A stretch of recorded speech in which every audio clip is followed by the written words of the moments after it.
hello बंधु बान्धवी सकल आज आको एटा बेलेग धৰণৰ ভিডিঅ' আজি বনাবলৈ লৈছো ফুচকাখিনি দোকানৰ পৰা কিনি আনিছিলো কিনি আনি পেলাই এনেকৈ তেলত ফ্ৰাই কৰি ভাজি লৈছো ৰিফাইন তেনেকৈ ভাজি ল'ব লাগে ফুচকাখিনি চাই থাকিবচোন ভিডিঅ'টো কেনেকুৱা হয় জনাব আপোনালোকে এনেকৈ বনাই খাব এই ফুচকাখিনি মই তেলত দি পেলাই ভাজি লৈছো ৰিফাইনত এয়া এনেকৈ ভাজিব লাগিব ভাজি এইখিনি কিনি আনি লৈছো এনেকৈ ইমানকৈ গোটাই লৈছো বস্তু সকলোবিলাক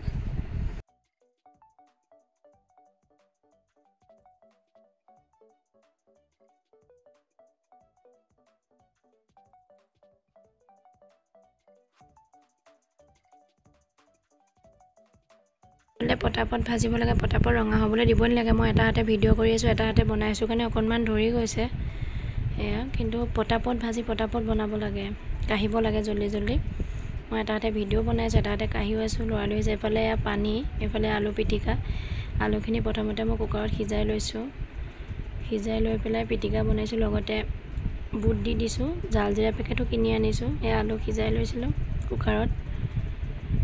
এয়া বুট পিয়াজ আলু বুট কেইটামান দিলে ভাল লাগে খাই আৰু পিটিকাটো বহুত ভাল লাগে খাই পেলাই আৰু গৰমৰ দিনত ভালে লাগে খাই ফুচকা এয়া ধুনীয়াকৈ বনাই ললো গৰম তেল চেল দি লৈছো ধুনীয়াকৈ এয়া আলু পিটিকা কৰি লৈছো আলুৰ লগত বুট দি দিছো বুটৰ লগত খাই ভাল লাগে বুট পিয়াজ তেল নিমখ তেনেকৈ দি দিছো আৰু এয়া পানীটোৰ কাৰণে জালজিৰা পেকেট দোকানৰ পৰা কিনি আনিছো তেতেলী তিয়াই থৈ দিছো আৰু পদিনা অকণ দি দিছো বহুত ভাল লাগে পদিনা দিলে জালজিৰা পেকেট আপোনালোকে এনেকৈ বনাই খাব দেই থেংক ইউ